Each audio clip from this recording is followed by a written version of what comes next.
ایک قابل رشک کہانی تربیت اولاد کے 2 اصول۔ چند روز قبل فیصل آباد کے ایک نجی اسکول کی سالانہ پیرنٹس ٹیچر میٹنگ میں میرا تربیت اولاد کے عنوان پر سیشن تھا۔ اس تقریب میں کچھ بچوں اور والدین کو ایوارڈز بھی دیے گئے تھے۔ ایک دراز قد بظاہر ان پڑھ خاتون کو سال کی بہترین ماں کا ایوارڈ دیا گیا۔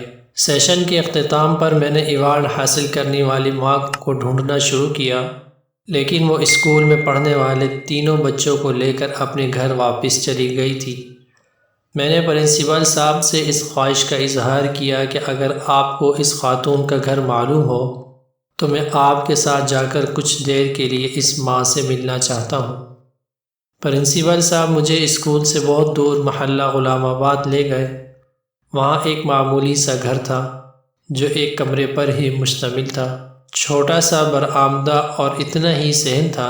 بچے اور ان کی ماں گھر میں موجود تھے۔ وہاں جا کر معلوم ہوا کہ بچوں کا والد ایک فیکٹری میں مزدوری کرتا ہے۔ ان کے 3 بیٹے ہیں اور بیٹی کوئی نہیں۔ ماں گھر میں رہ کر سلائی مشین پر لوگوں کے کپڑے سیتی ہے۔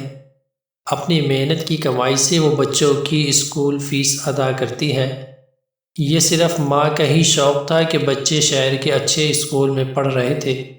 اسکول انتظامیہ نے بچوں کے شوق اور تعلیمی رجحان کو دیکھ کر کچھ فیس کم بھی کر دی تھی۔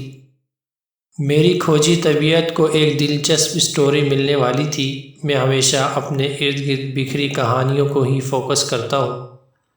ہمارے ارد گرد ایسے ہزاروں کردار موجود ہیں جنہیں رول ماڈل بنا کر آگے بڑھا جا سکتا ہے۔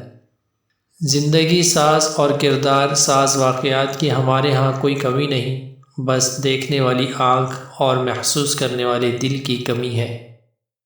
میں نے پرنسپل صاحب کی اجازت سے اس خاتون سے پوچھا کہ آپ کو سال کی بہترین ماں کا ایوارڈ ملا ہے، اس ایوارڈ ملنے پر آپ کیا محسوس کر رہی ہیں؟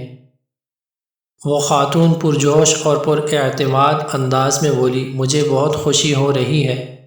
پچھلے سال بھی مجھے ہی یہ ایوارڈ ملا تھا کیونکہ میرے بچے اسکول سے ناغہ نہیں کرتے، صاف ستھرے یونیفارم میں اسکول جاتے ہیں۔ ان کی لکھائی بہت خوبصورت ہے، ان کا ہوم ورک مکمل ہوتا ہے، یاد کرنے کا سبق بھی ٹھیک طرح سے یاد کر کے جاتے ہیں۔ خاتون کے بچے بالترتیب 6ٹھی، 5ویں اور 4تھی جماعتوں میں زیر تعلیم تھے۔ تینوں بچے ہر سال امتحانات میں فرسٹ پوزیشن بھی لیتے ہیں۔ میں نے پوچھا، کیا بچے اسکول کے بعد اکیڈمی پڑھنے جاتے ہیں؟ وہ خاتون جھٹ سے بولی، نہیں، میں نے انہیں کبھی بھی کسی اکیڈمی میں نہیں بھیجا۔ میں ان پڑھ ہوں لیکن میں نے 2 اصولوں کو اپنی زندگی کا لازمہ بنا لیا ہے۔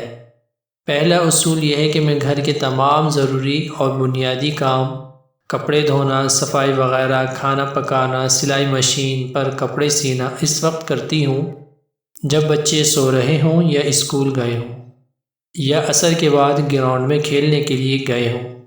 میں اس دوران میں ہی سارے کام نمٹا لیتی ہوں۔ جب میرے بچے گھر آتے ہیں تو میں اپنی پوری توجہ ان کو دیتی ہوں۔ اس وقت گھر کا کوئی کام نہیں کرتی، سایہ بن کر ان کے ساتھ ساتھ ہوتی ہوں۔ میرے بچے ہوتے ہیں یا میں بڑی توجہ سے سادہ پنجابی لہجے کی اردو میں اس خاتون کی باتیں سن رہا تھا۔ جب وہ لمحے بھر کو رکیں تو میں نے پوچھا، دوسرا اصول بھی بتا دیں۔ وہ ہلکی سی مسکراہٹ چہرے پہ سجاتے ہوئے بولی، میرا دوسرا اصول یہ ہے، جیسے ہی میرے بچے مغرب کی نماز سے فارغ ہوتے ہیں میں فرش پر چٹائی بچھا کر بیٹھ جاتی ہوں اور انہیں کہتی ہوں کہ اپنے اپنے اسکول کے بستے لے آؤ۔ پھر میں ان میں سے ہر ایک سے اس کا اسکول میں پڑھا جانے والا سبق سنتی ہوں۔ مجھے کچھ سمجھ نہیں آتی لیکن میرے بچے سمجھتے ہیں کہ میں پڑھی لکھی ہوں اور سب کچھ سمجھ رہی ہوں۔ میں ہر مضمون کا سبق 3 بار پڑھنے کا کہتی ہوں۔ بچے سناتے ہوئے یاد کر لیتے ہیں۔ روز کا سبق روز یاد کرنے سے بچے امتحانات کے دنوں میں بھی پریشان نہیں ہوتے، انہیں پوری کتاب یاد ہو چکی ہوتی ہے۔ مغرب سے عشاء تک بچے بلا ناغہ میرے پاس بیٹھ کر پڑھتے ہیں۔ میں بھی روز کچھ نیا سیکھتی ہوں اور میرے دل کو تسلی بھی ہو جاتی ہے کہ میرے تینوں بیٹوں نے اپنا سبق دہرا کر اپنے ذہنوں میں محفوظ کر لیا ہے۔ بات ختم ہو چکی تھی۔ میں وہاں سے واپس آتے ہوئے راستے میں یہ سوچ رہا تھا کہ ایک ان پڑھ ماں اپنے بچوں کو ملک و قوم کی خدمت کے لیے کس انداز میں تیار کر رہی تھی۔ وہ قابل تعریف ماں ہے۔ یقیناً یہی بچے ہمارے مستقبل کے معمار بنیں گے۔